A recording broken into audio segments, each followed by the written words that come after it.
Welcome to the deep dive. We're kicking off today with a look into something truly fascinating: the symbolic language of our minds, the power of archetypes, and the vast, often uncharted territory of the unconscious. We've got a really insightful chapter to explore this with us. And to make these big ideas feel less abstract, more relevant, we're going to follow the personal journey of a young man named Henry through his experience and analysis. His story really brings these concepts to life, I think, and shows us how the unconscious can work. Exactly. The source we're diving into today is a chapter by Jolande Jacobi, and it's all about how Jungian psychology can be so helpful even for younger people navigating those big transitions in early adulthood. Our focus will be on Henry, a 25-year-old engineer, a sharp, introverted guy who, interestingly, wasn't dealing with a specific breakdown, but felt a real inner nudge, sort of, to explore his own psychology. Yeah, and it's important to understand that Henry was at a classic crossroads. He was facing those universal questions about commitment and building his adult life, particularly around marriage. Jacoby points out that he had a strong mother-bound condition, a common early life challenge, and was wrestling with this tension between his logical, rational side and what he described as a growing awareness of an irrational and mystical part of himself. And that's the central question that brought Henry to analysis in the first place, wasn't it? Should he stay in the security of what felt familiar and safe, or should he take a leap into the unknown landscape of his inner world? As we go through his story, you'll see how this fundamental choice is deeply connected to the whole process of understanding the unconscious. Okay, so let's get into it. One of the first things Jacoby highlights is this idea that Jungian analysis isn't just for people in their middle years, looking back on life. Right. While it's true that midlife often brings its own set of psychological questions, she emphasizes that younger individuals can gain tremendous insight by exploring their unconscious early on. What's really interesting here is the thought that, especially in someone introverted and thoughtful like young Henry, there can be these unexpected treasures hidden within the unconscious.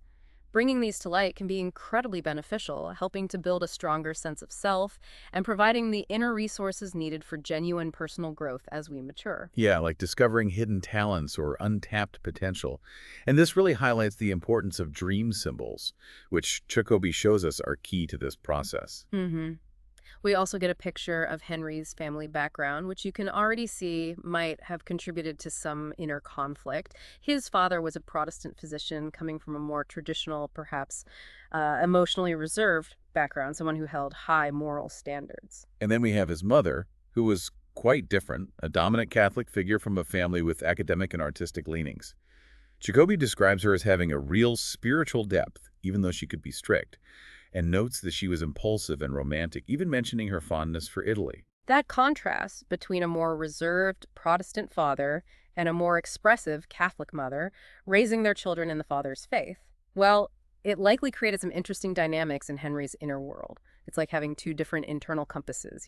Exactly. Henry himself is described as shy, tall, intellectually inclined young man. What's notable is that he didn't feel like he was suffering from a specific psychological problem, but rather this deep inner urge to understand himself better. Right, but as the analysis unfolded, the strong connection to his mother and a fear of fully committing to life, especially marriage, started to emerge.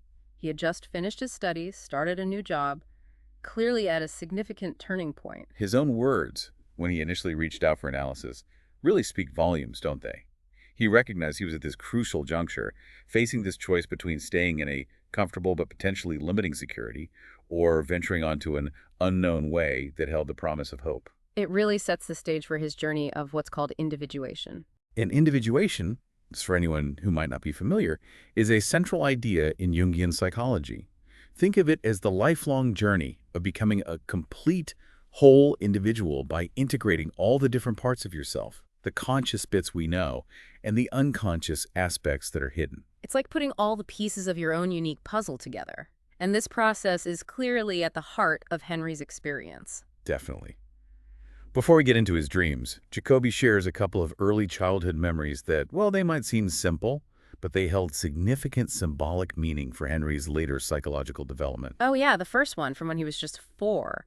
He remembers getting a crescent roll at the bakery and feeling quite proud of being the only man there. What's so interesting about this memory is the common nickname for crescent rolls in some places: moon teeth.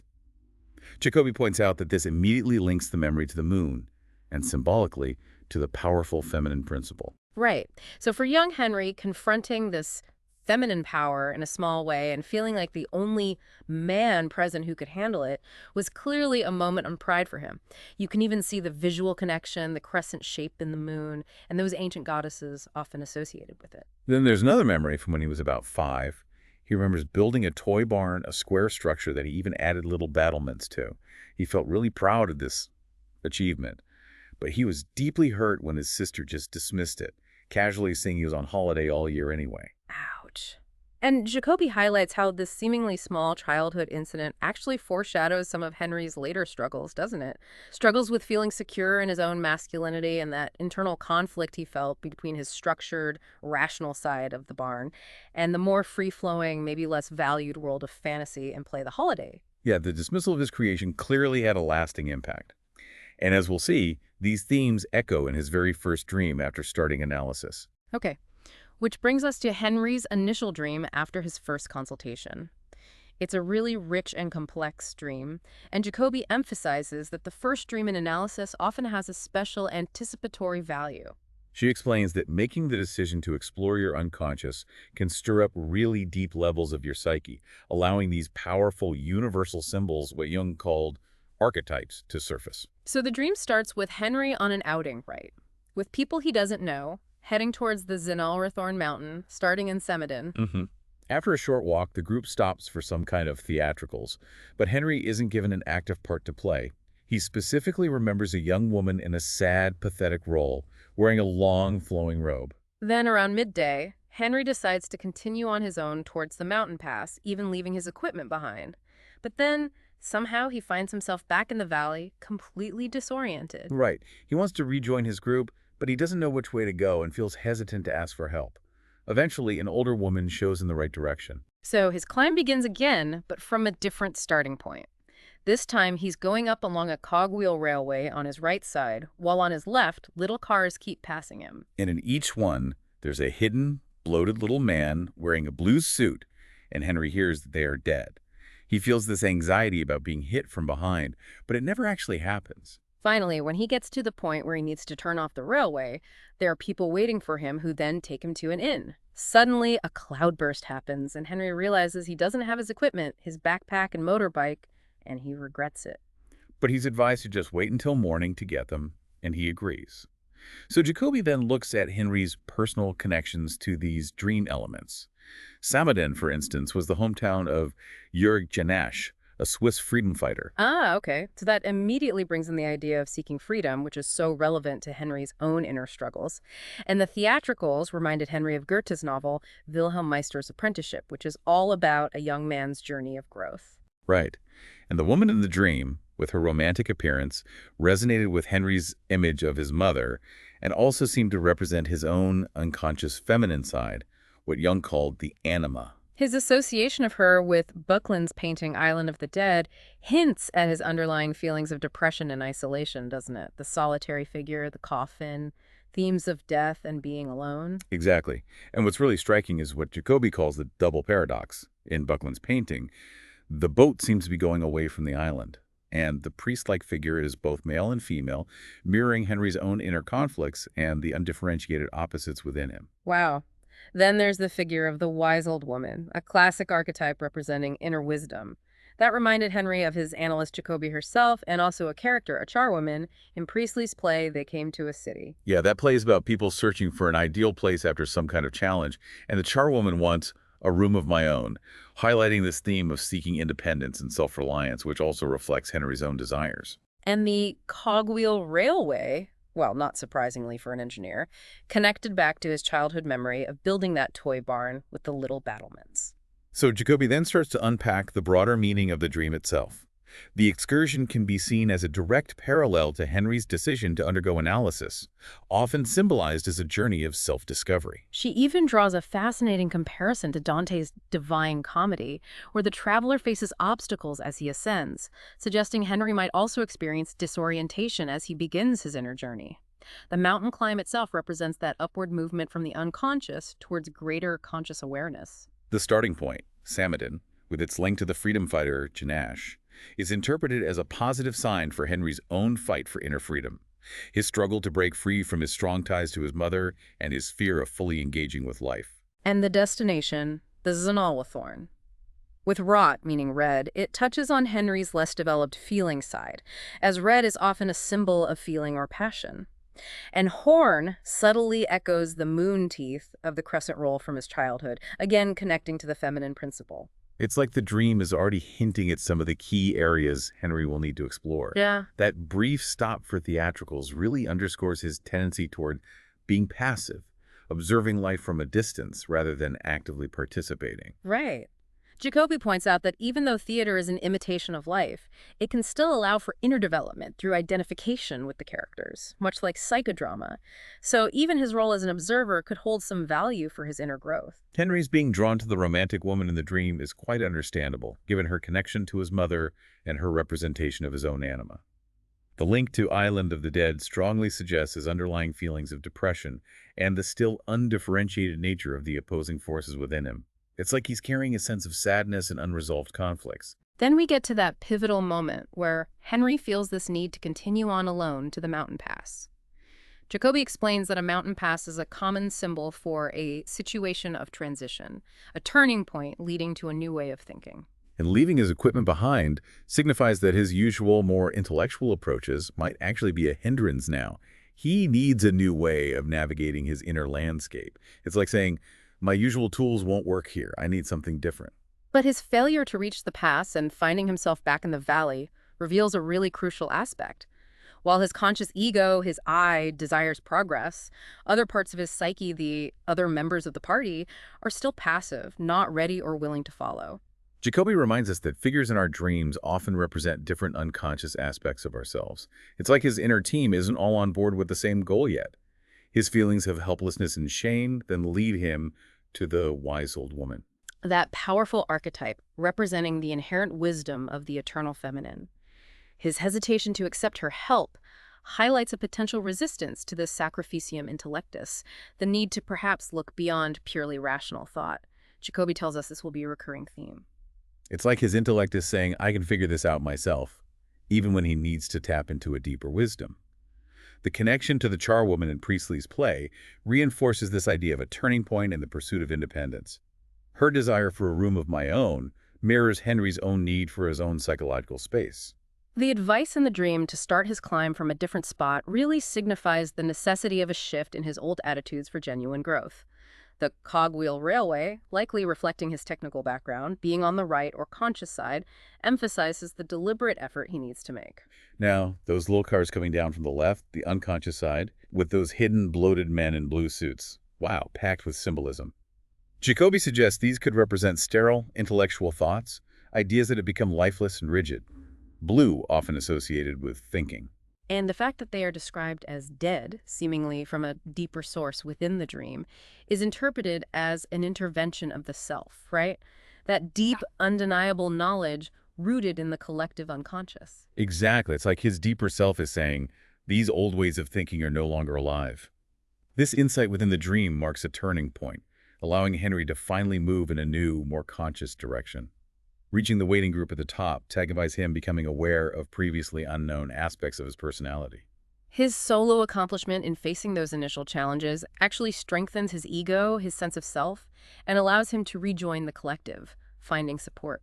Then, that sudden cloudburst acts as a powerful symbol of released tension and fertility, a kind of love union between heaven and earth, representing a solution in a very literal sense, washing away old patterns.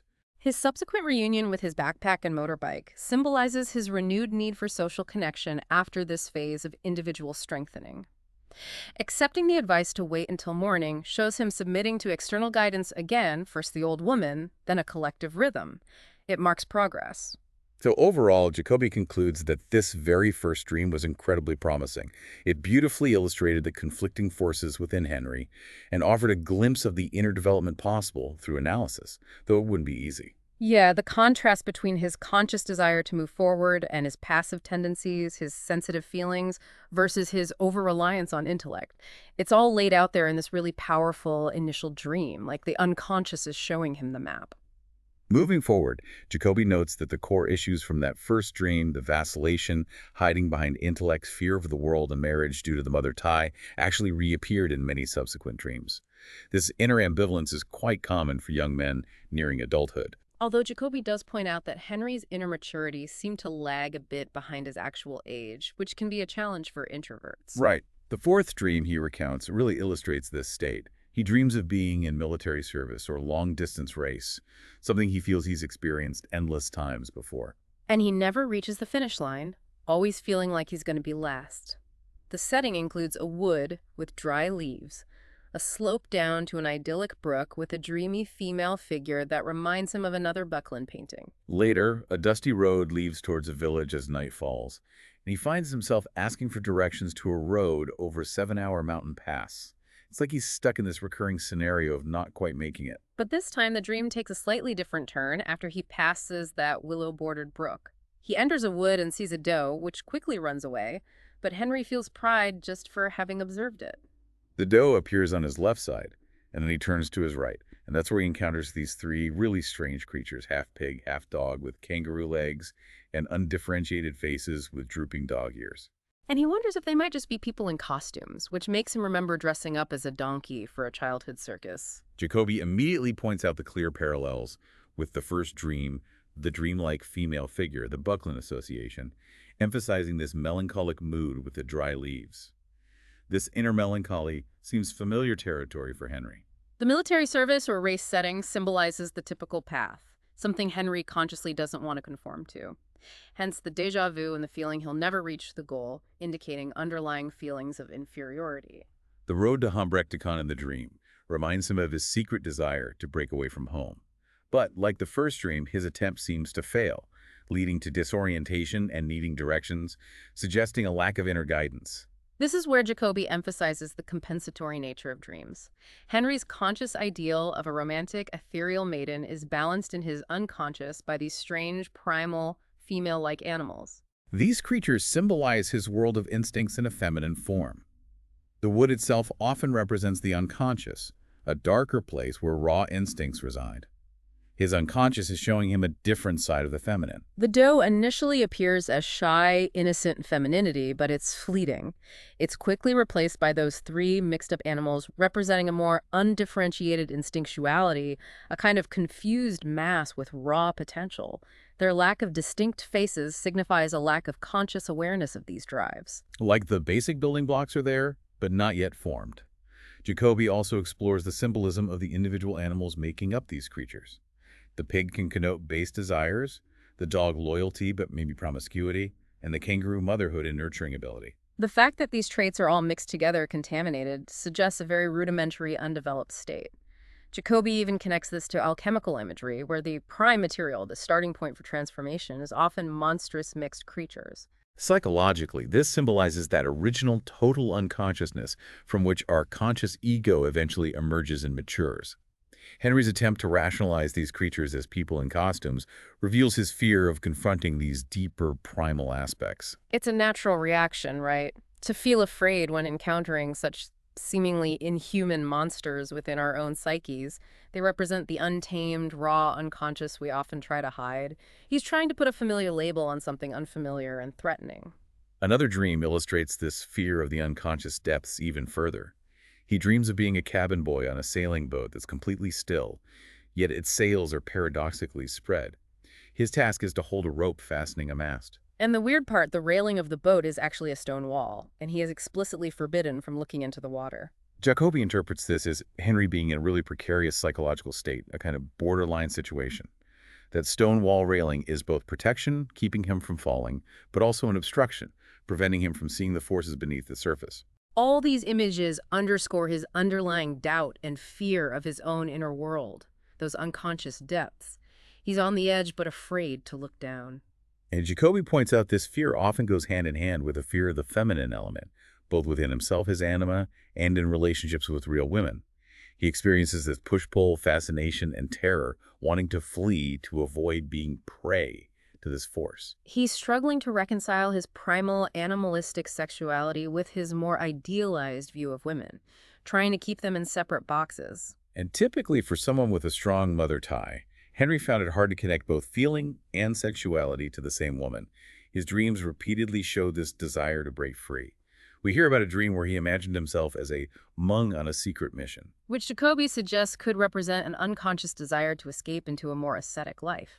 Then there's the brothel dream that really highlights the conflict. In this dream, Henry's with a military comrade, experienced in erotic adventures, waiting outside a house in a dark city where only women can enter. His friend puts on a woman's mask and goes inside. And Henry suspects he might have done the same, though he isn't certain. Like, he needs a disguise even to approach this world. Jacobi interprets this as his curiosity seeking satisfaction, but through deception. He lacks the courage to enter this world of instinct as his authentic male self, feeling the need to divest himself of masculinity to explore this forbidden realm, forbidden by his conscious mind. The fact that his decision remains unresolved reflects his ongoing inhibitions. He's drawn to it, but something holds him back. Jacobi also notes a possible underlying homoerotic element, the feeling that a feminine mask would make him attractive to men. This is supported by another dream where he's back in childhood, and a playmate describes an obscene act with a factory director Henry admired, but who was ridiculed as an eternal youth. While some homoerotic play isn't unusual for kids, its appearance here suggests it was loaded with guilt and repressed. Jacobi connects this to his deep fear of lasting intimacy with women, which is illustrated again in a wedding dream. In this dream, Henry attends the wedding of strangers. The small party returns late, and it's clear the newlyweds and the other couple, best man, maid of honor, have already quarreled. They resolve it by separating the men and women. Henry's own associations are revealing. He connects it to Giraudoux' War of the Sexes and reflects on seeing a similar, now dilapidated courtyard, wondering if a simple life amidst classic beauty isn't better than active life in perceived modern ugliness. He also recalls doubting a comrade's marriage because he didn't like the bride. Jacobi concludes this dream clearly reveals Henry's deep longing for passivity, his fear of unsuccessful marriage himself, and the separation of sexes reflecting his hidden doubts beneath conscious awareness. It's like the dream is showing his internal reservations about commitment. And this leads us to what Jacobi considers a really crucial dream for understanding Henry's state, the dream of the saint and the prostitute. It vividly depicts his fear of primitive sensuality and his desire to escape into asceticism. She emphasizes this dream shows the direction his development was tending, so she analyzes it in detail.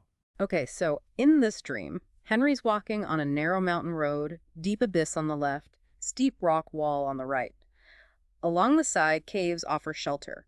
In one, partially hidden, he sees a prostitute with a formless, spongy body. He looks at her with curiosity, then touches her buttocks, and suddenly thinks she might actually be a male prostitute. Then this same creature transforms into a saint, dressed in a short crimson coat. This saint strides down the road, enters a larger cave with rough furniture, and haughtily drives everyone out, including Henry, establishing himself there with followers. Henry's personal associations are key. He connects the prostitute to the Venus of Willendorf, that ancient fertility goddess, linking her to repressed sensuality and basic life instincts. He also recalls learning about touching buttocks as a fertility rite during a trip where women slid down tiles to conceive. Right, and the saint's crimson coat. He associates its shape with his fiancée's white jacket and remembers preferring the crimson jacket worn by her friend the previous evening. Small details, big clues.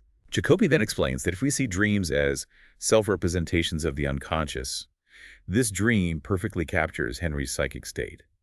He's the lonely wanderer on a difficult path, descending from the inhospitable heights of intellectualism. The abyss is the terrifying unconscious, the rock wall, the rigid barriers of his conscious views. And the caves cut into the rock represent unconscious areas within consciousness, places of refuge, but also potential transformation, the womb of Mother Earth. The dream depicts his tendency to withdraw into subjective fantasy when external reality is too challenging.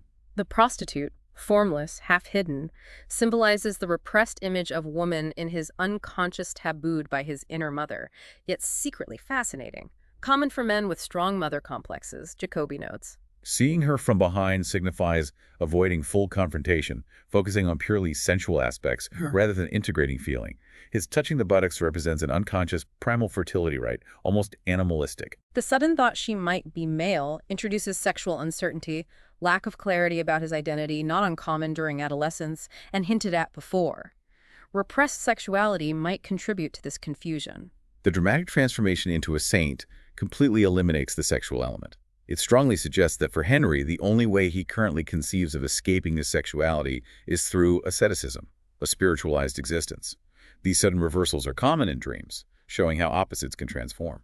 The saint's crimson coat, color of the admired jacket, shape of his fiancées, implies an unconscious desire to confer saintliness onto these women, maybe protecting himself from their attractiveness and real intimacy. The red color, often passion-feeling, gives the saint an eroticized spirituality, common in those repressing natural sexuality and relying on intellect.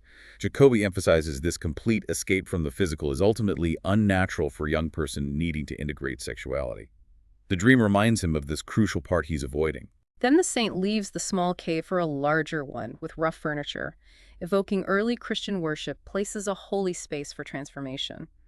Henry being driven out suggests he needs to engage more with the outer world before immersing himself spiritually. The saint figure foreshadows the self-archetype in a still undifferentiated way, a core aspect Henry isn't ready to be near or integrate yet.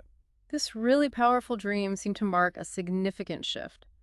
Despite initial skepticism, Henry engaged more deeply, impressed by how dreams compensated for his conscious attitudes. More positive dreams started emerging, indicating progress. About 2 months in, he had a striking dream. In the harbor of a local lake, Henry dreams locomotives and freight cars are being raised from the bottom, sunk during the war. First, a large cylinder, like a locomotive boiler, then an enormous rusty freight car. The scene is horrible, yet strangely romantic. These recovered pieces are transported away under railway station rails, and then, remarkably, the lake bottom transforms into a green meadow. Jacobi interprets this as a really significant inner advancement.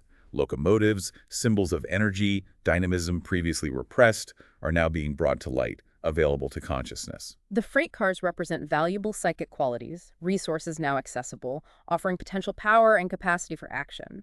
And that image of the dark lake bottom becoming a vibrant green meadow underscores potential for positive growth, taking concrete steps. It's like repressed energies are fertilizing new possibilities. Henry also started getting help from his feminine side, his anima. In his 24th dream, he encounters a humpbacked girl on his way to school, small, delicate, but physically disfigured. While other students go to separate singing lessons, she gives Henry a private lesson at a small square table. He feels pity, spontaneously kisses her, consciously feeling unfaithful to his fiancée, though rationalizing it.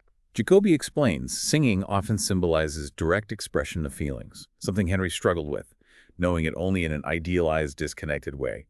Yet here he's being taught to sing express feelings at a square table, a symbol of wholeness, for equal sides. This suggests integrating his feeling side is crucial for psychic wholeness. The kiss signifies an espousal or embracing of his inner feminine, the woman within, hence the conflict with his fiancée. He's acknowledging this part of himself. Another dream highlights her supportive role. Henry's in an unfamiliar boys' school, hides behind a small square closet, afraid of being discovered. An adult walks by, but the humpbacked girl sees him and gently pulls him out. Jacobi notes the recurring girl in schoolhouse, emphasizing Henry still needs to learn. Hiding suggests wanting knowledge passively. The deformed girl is common in fairy tales, outward ugliness concealing inner beauty revealed by the right man, often via a kiss. Jacobi suggests she could symbolize Henry's soul, perhaps feeling disfigured or incomplete, needing release from a spell of repression. By teaching him to sing, awaken feelings, and pulling him from hiding, she acts as a helpful guide. Henry needs to relate authentically to both his fiancée, outer woman, and this girl, inner anima, for balance. And this brings us to a really pivotal moment, the oracle dream. Jacobi discusses how rational people often have hidden inclinations towards superstition. Dreams sometimes compensate by confronting them with the irrational. Henry experienced this profoundly about 10 weeks in. Henry dreams of an adventurous journey through South America, eventually wanting to return home. He's in a foreign city on a mountain, instinctively knowing he needs the railway station at the center's highest level, fearing he'll be late. He finds a vaulted passage through medieval-style houses towards the station, picturesque, sunny facades, but a dark archway with 4 ragged figures sitting there. As he hurries, a stranger looking like a trapper also appears, also wanting the train. These 4 gatekeepers, realized to be Chinese, try to block them. In the fight, Henry's left leg is injured by long fingernails on the left foot of one. The dream shifts. They need an oracle consultation pass or forfeit life. Henry goes first, companion held aside. The Chinese use ivory sticks. Judgment is against Henry. But he gets a second chance. The trapper takes his place. Second judgment is favorable. Henry is saved. A very dramatic, symbolic dream. Jacobi notes its unique nature, wealth of symbols, compactness. Henry himself seemed inclined to dismiss it due to skepticism. To avoid intellectualizing, Jacobi deliberately didn't interpret immediately. Instead, she suggested he read and consult the I Ching, the ancient Chinese oracle, just as in the dream. It's like the dream itself pointed him there. For anyone unfamiliar, the I Ching Book of Changes is ancient, rooted in the interconnectedness of humanity cosmos via Jungian interplay. 64 hexagrams describe changing situations, offer guidance through rich symbols, traditionally consulted with yardsticks, now often coins. Jacobi then delves into fortune-telling significance, acknowledging modern skepticism. She introduces Jung's concept of synchronicity, meaningful coincidence, as the underlying principle. Unconscious knowledge links physical events with psychic states, making accidents meaningful, often revealed via dream symbols. Several weeks after studying the I Ching, Henry, still skeptical, consulted it using coins. The impact was tremendous.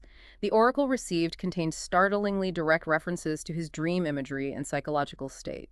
Through remarkable synchronicity, the hexagram was M-E-N, youthful folly. Jacobi points out striking parallels. Upper hexagram lines symbolize a mountain, stillness, but also a gate boundary. Lower lines symbolize water, abyss, moon-potent symbols from previous dreams. The hexagram text warned against empty imaginings, stating humiliation follows clinging to unreal fantasies highly relevant to Henry's intellectualizing and avoidance. This direct relevance shook Henry. He tried dismissing it intellectually, but couldn't escape its profound impact or connection to his dreams.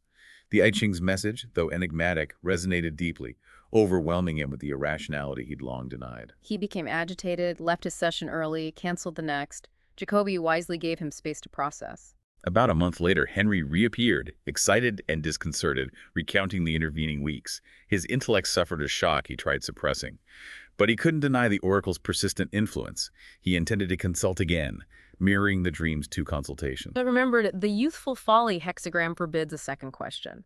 After 2 sleepless nights of turmoil, a powerful, luminous dream image appeared. A helmet with a sword floating in empty space.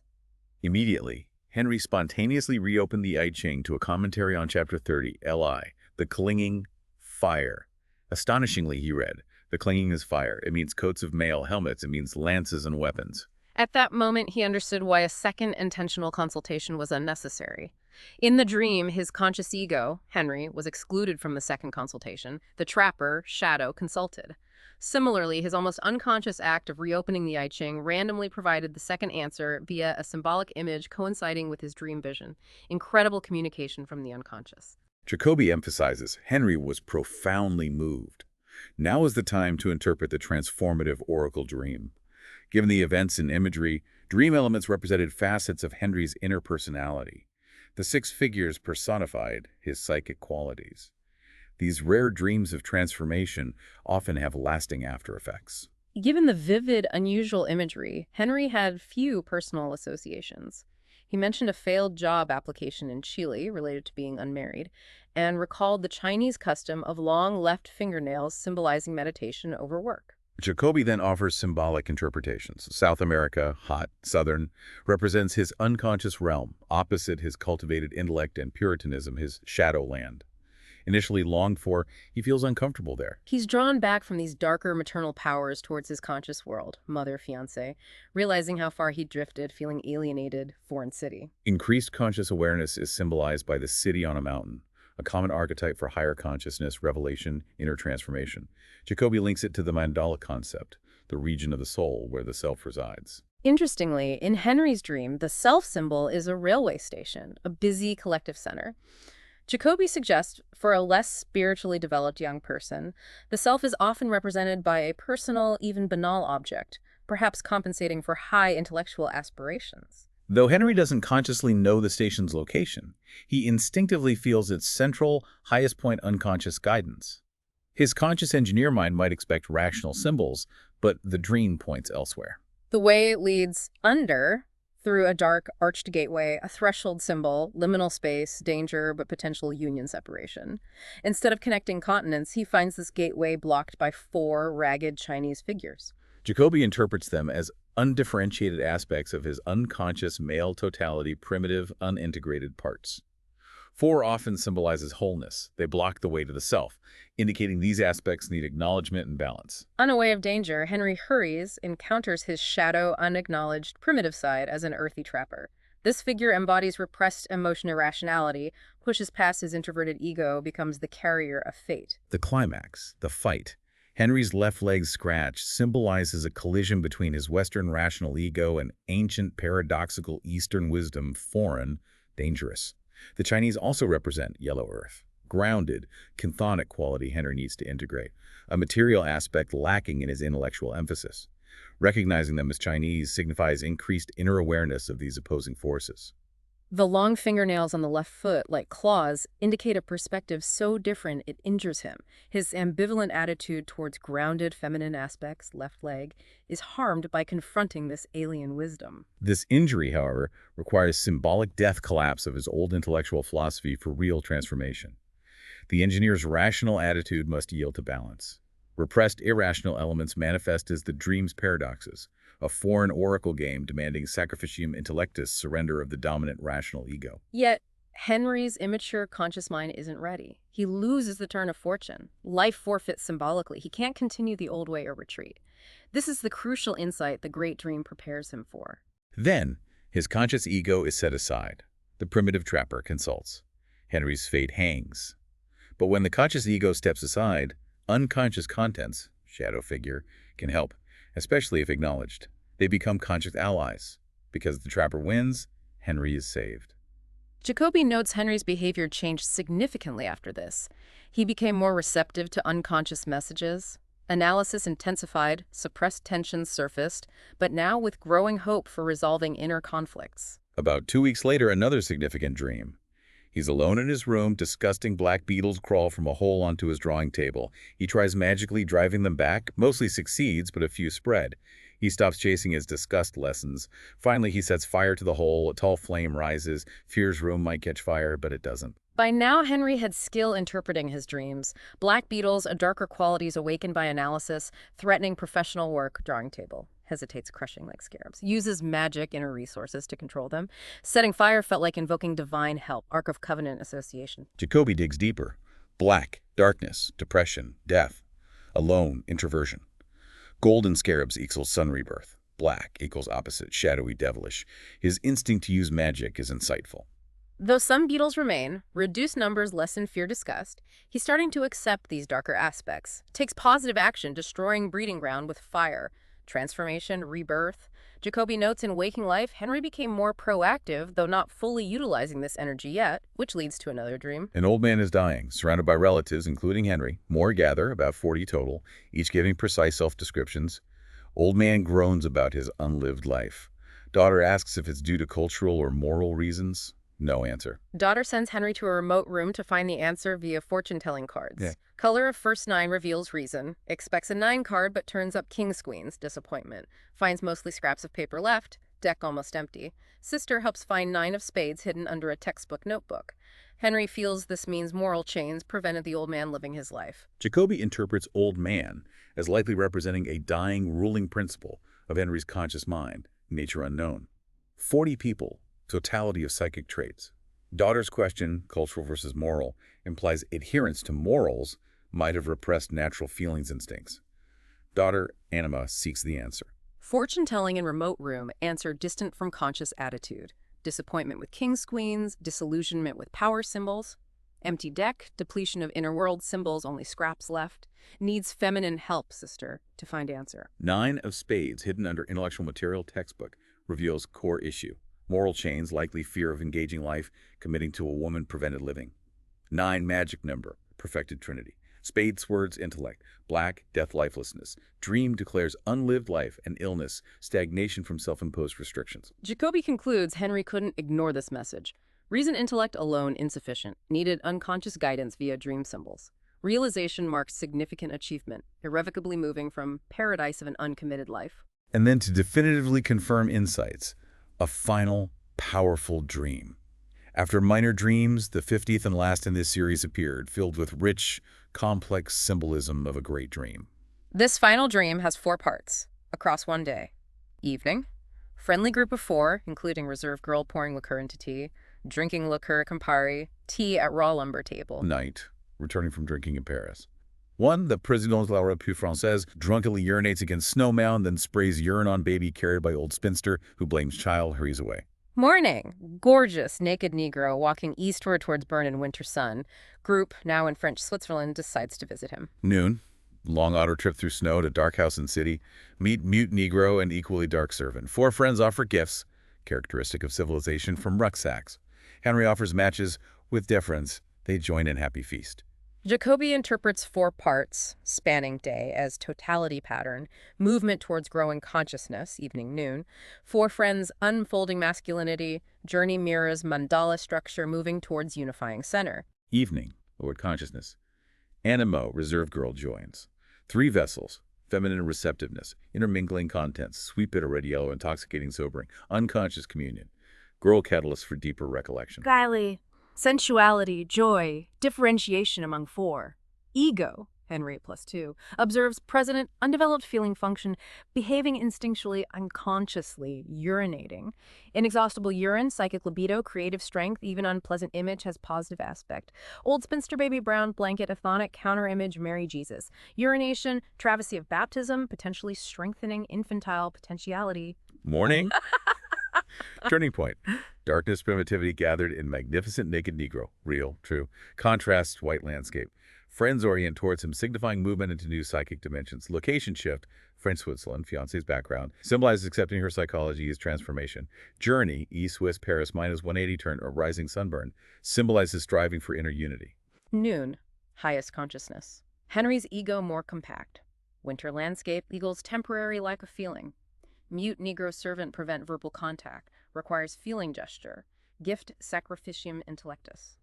Henry offers matches, controlled fire, warmth, love, feeling passion, with deference, integrating civilized intellect with primitive masculine strength. Happy feast, rounding out masculine totality, ego consciously submitting to greater archetypal personality, foreshadowing self. Jacobi connects this directly to Henry's waking life. Soon after, newfound certainty, commitment, engagement, marriage. 9 months post-analysis start. New job in Canada. Active, creative life as family head in industry. Henry's case, accelerated maturation, initiation into outer life, strengthened eco-masculinity, completing first half of individuation. But Jacobi is careful to emphasize not every analysis follows such a clear course. Each case, each symbol interpretation is unique. Henry's journey, though, is an impressive example of the unconscious's autonomy and its tireless symbol creating power supporting soul's development, especially when not overly interfered with by rational explanation. So, as we bring this deep dive into Henry's journey to a close, the key takeaways are really clear. We've seen the incredibly powerful way dreams and symbols illuminate hidden psychic aspects. Henry's experience vividly illustrated archetype influence and the transformative potential of confronting and integrating the unconscious for growth and individuation. Yeah, from his initial anxieties and that strong mother-bound condition to his eventual integration and movement towards becoming more whole, his story provides a relatable, compelling example of this deep inner work we all engage in, consciously or not. And as you continue with your day, maybe consider the symbolic language of your own inner world. What recurring images, feelings, narratives might be trying to surface from your unconscious. Perhaps it's a good time to ponder that unknown way within yourself and the potential treasures and insights it might hold, just as Henry bravely chose to do. Thank you for joining us on this deep dive.